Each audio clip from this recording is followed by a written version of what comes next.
एक 15 साल की लड़की है जिसमें अपनी रहस्यमय शक्तियों के कारण कुछ असाधारण क्षमताएं हैं। उसका कोई भी रिश्तेदार उसे घर की तलाश में नहीं रखना चाहता है। वह सैकड़ों नकाबपोशों के सामने खुद को नीलामी में बेचने के लिए सहमत। अचानक एक अन्य प्राणी हॉल में प्रवेश करता है। वह एक लंबा आदमी है जिसके बड़े सींग हैं और उसका चेहरा घूंघट में ढका हुआ है। वह मंच पर जाता है और 5 मिलियन पाउंड के लिए चाइव्स खरीदता है। वह उसे कैप्सूल से घिरे एक अजीब जगह पर ले जाता है। एक कमरे में पहुंचने रहस्यमय आदमी अपनी जमानत निकालता है और एक अमानवीय कंकाल चेहरे को प्रकट करता है। वह खुद को एलियास के रूप में पेश करता है और चेस को सौभाग्यशाली कहता है कि वह ये सुन रही है कि वह अपने बचपन से सभी कष्टों को याद कर। वह नहीं चाहता कि चाय अब खुद को नीचे देखे, जबकि उसकी आंखें बंद हैं। वह एक पूरी तरह से अलग भूमि पर ले जाया गया है। एक छोटी सी झोपड़ी के बीच में एक सुंदर घास का मैदान। एलियास चेस को बताता है कि उन्होंने यहाँ से यात्रा की है, जापान से इंग्लैंड, बस कुछ ही सेकंड में। वह कोई साधारण व्यक्ति नहीं है, वह एक दाना है जो आश्चर्यजनक जादू कर सकता है। वह कॉटेज के अंदर चाय लेता है और स्नान के दौरान उसे नहलाता है। उसका सामना छोटी परियों से होता है जिन्हें एरियल कहा जाता है। कुछ समय हो गया है जब चेस ने इस तरह का उपचार प्राप्त किया है।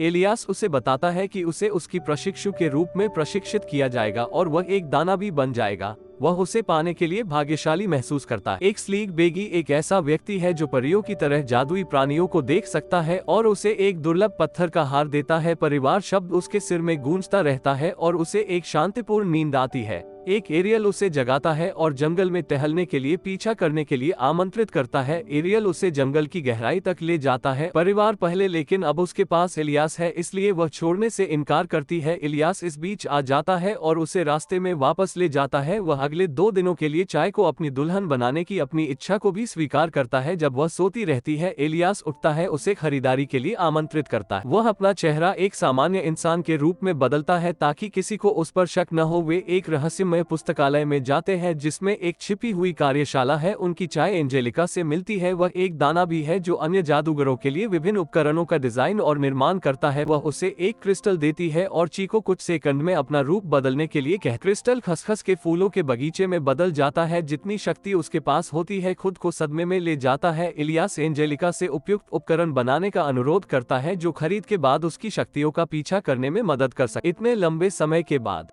उसका प्रस्थान। एलियास उसे कुछ उड़ने वाले ड्रैगन दिखाने के लिए चाय को दूसरी जगह ले जाता है। अचानक एक विशाल चांदी का ड्रैगन चाय उठाता है और उसे हवा में ले जाता है। ड्रैगन को सुनहरे बालों वाले सवार द्वारा निर्देशित किया जाता है। वह गुप्त भूमि की कोशिश करता है। ड्रैगन ने चीको पानी में फेंक दिया और वह पूरी गीली हो गई।